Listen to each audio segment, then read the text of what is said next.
Yo, it's Drewberry and I'm back with another card rating video. This time it's the 5 drops. We're creeping up there to the big boys. And this is a pretty interesting one. If you haven't watched any of these videos before, quick context. The way I came to these ratings is two things. My own personal experiences, but more so snapfan.com. Go check it out. They've got all the win rates for all the cards. You can even upload your own profile and track your history log of your wins, your losses, what cards are working for you, which deck are winning, and so on. It's a really great resource. I highly recommend you guys check it out. So I took the win rates for those cards, created a star rating respectively based on that win rate, and then I either added a star or removed a star based on my own personal experiences. And here we have it. We got pool 1. So I broke it up into each pool. We're going to start with pool 1, 5 drops.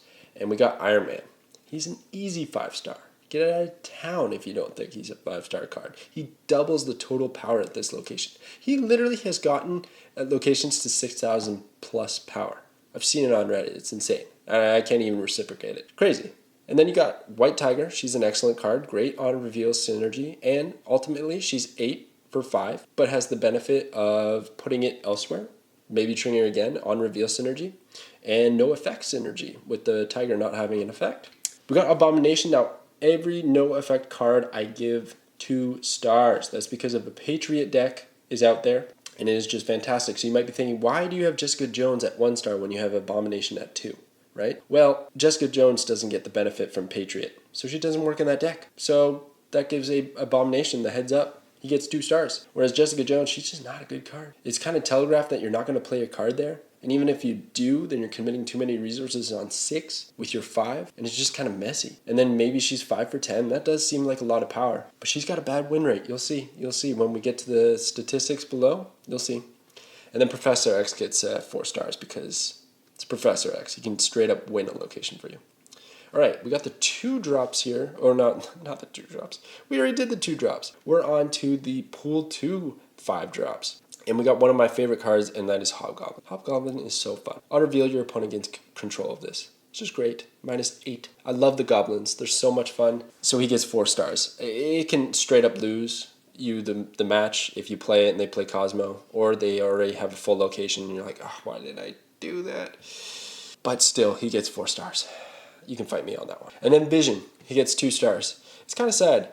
I think he has so much potential, but ultimately falls a little bit short. It's just not enough power. Doesn't really work in a move deck. So he's a bit awkward. And there's another card I'm going to get to that kind of correlates with this that's even worse, in my opinion. We'll check it out. And then Leech. Sorry, Leech, you're not doing it. Okay, here we got the pool 3 cards. So this is the one I was talking about, Captain Marvel.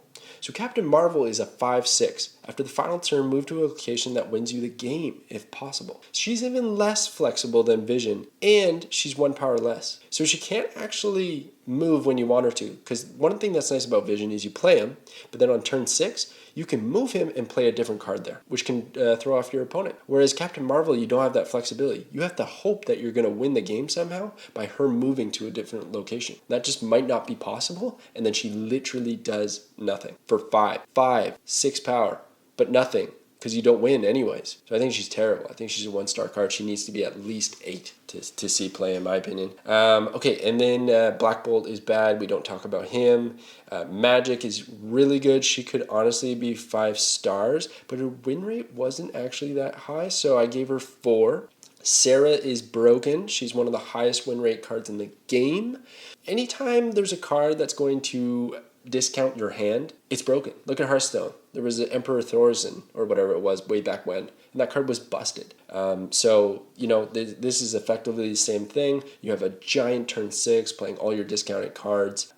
Yeah, she's just nuts. She should probably be less power. The effect might be okay, but honestly, she could be 2 power, and she'd still be run. I guarantee it. Doc Ock, he's just bad. He's probably going to lose you the game if you play him. I think Red Skull's pretty good. It's tricky, though. He's a tricky one to use. And then Taskmaster, he's good in certain decks, and he's terrible in most. If you use him in that certain deck, he's going to be great. Synergy with Death, for instance. Anyways, that is all those cards. So I didn't go over them all. If you want to talk about a certain one, let me know in the comments and we can chat about it. But let's get into the statistics. So your top 5 are Jane Foster, Taskmaster, Sarah, Iron Man, and Abomination. Did you see that coming? Jane Foster, the #1 5-drop? Well, I'll tell you, it's a small sample size. We got 36 games played. The games are on the left, the win rate on the right. It's all from snapfan.com. I didn't manipulate this data in any way, shape, or form. And if it looks different, it's probably because it's constantly getting updated. Okay?